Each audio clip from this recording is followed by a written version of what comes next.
So this is a lithium iron phosphate cell, and if you abuse it, it will vent hydrogen. And if you have oxygen, you can cause an explosion. And this is a spark generator.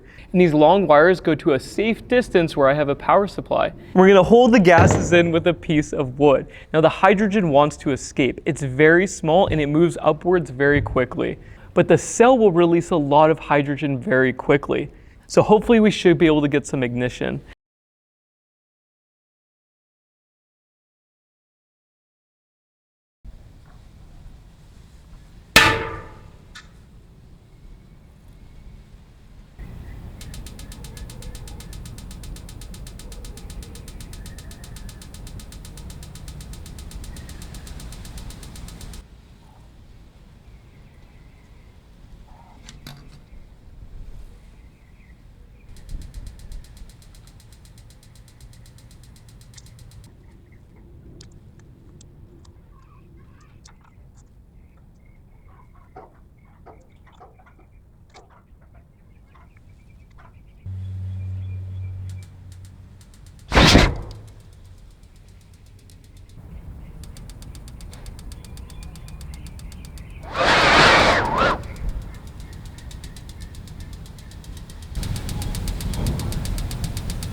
So it actually worked. We have explosive gases and we can ignite them. Now this video and all my other videos are not sensationalizing this or trying to fearmonger. Anytime you say anything about solar and batteries, the people online get mad. And if you're one of those people, you should unsubscribe from this channel right now. All right, now time to talk about the explosion. At first, we had small explosions, and each time it was getting harder and harder to ignite.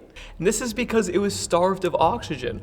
Once the oxygen concentration goes below 5%, no matter how much hydrogen you have, it's going to be really hard to have a combustion event or an ignition. Now, when I tried to remove the lid with the stick, I accidentally knocked it off all the way. And in theory, the hydrogen should just escape instantly.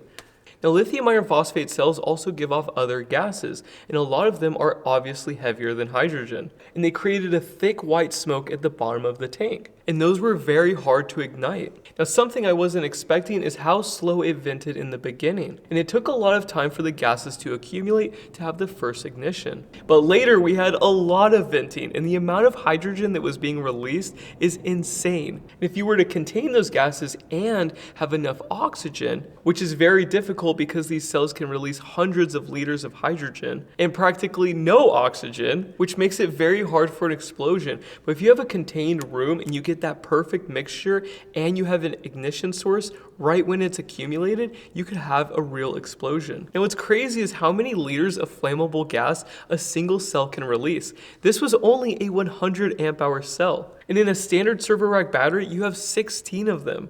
Now, usually with a BMS failure, you can get one cell to vent, but it's pretty hard. But if you physically abuse the whole pack, like throwing the whole battery into a fire, you could have all the cells venting at the same time. And a 100 amp hour cell is pretty small nowadays. Now they make 280 amp hour cells and even 628 amp hour cells. So those would release a lot of gas. And when a cell fails and it's creating gas, it's really hard for those problems to occur in the cell next to it, especially with lithium iron phosphate. With the cobalt-based chemistries, the ones that release oxygen, those have a rapid self-propagating thermal runaway effect, and the heat that they generate can cause all the cells around them to ignite. But lithium iron phosphate is very different. You have to physically abuse each and every individual cell for them all to vent. Now, lithium iron phosphate has limited combustibility. The electrolyte inside can burn, but it's very hard to do so. But when I took the lid off and we had more oxygen, I was able to ignite the gases venting from the overpressure relief valve. And it seemed like everything ignited after that point because it had a lot more oxygen available. And that's when the cell's electrolyte started burning and the cells started coming apart. Now, if you had lots of cells and you had a massive explosion with a lot of oxygen, you could ignite the electrolyte in the other cells. But again, that electrolyte has very limited combustibility. The fire risk from these cells is really low, but the explosion risk is possible. It's very hard to do, and we only have 4 cases of it out of tens of millions of installations, but it's possible. Now, in my latest LFP explosion video, we talked about 3 ways of preventing this. First off is mounting your batteries outside, so if they vent into open space, you just won't have an explosion because you have to contain the gases. Next is a professionally designed air evacuation system with fans that do not create sparks. And those systems have to have their own battery backup because if your system fails, this thing needs to run when it fails. And the final method is spark generators running 24/7 with blowout panels, and that's what Tesla is doing with their large batteries. And in that system, if it does vent, it's constantly igniting it so it doesn't have a large explosion. Now, to get a raw cell to vent if it has a BMS connected to it is extremely rare. So in my day-to-day living, I haven't changed anything with any of my batteries. It's just very hard to do. But I was thinking about it this week, and I think the best thing we could do to prevent this is to have a BMS with a remote fuse, like the ePOCH battery. If the BMS fails and one of the FETs fails in a shorted position and it can't disconnect, but one of the cell's voltages is getting too high or too low, it will disconnect the main fuse and it will remove itself from the battery bank. Because if you can't get these cells abused, they're not going to vent. So the explosion risk comes down to practically nothing if you have this protection feature installed. Also, the ePOCH has an overpressure relief valve. These are common things on more expensive batteries, but not on the budget batteries. So when I do my teardowns, I'm actually going to make a list of every battery that has a remote disconnect fuse. And this would be easy to test. We could short out a BMS, crank up the voltage, and see if the main fuse disconnects. Now, something that confused me in the test is when I added water, it started venting like crazy, but I'm not sure why. So if you guys have any ideas, please post down below. Now again, this video is not for fear mongering, but we need to know how these things work if we want to use them safely. I feel like my testing always makes someone mad, whether it's a manufacturer or a viewer or a fanboy. Once they see bad results, they're like, why are you doing this? You're fear mongering, you're sensationalizing. I'm like, no, it's my job. I test these things. So I hope you guys liked the video, and please stay tuned for the next video. Thank you so much for watching. Bye.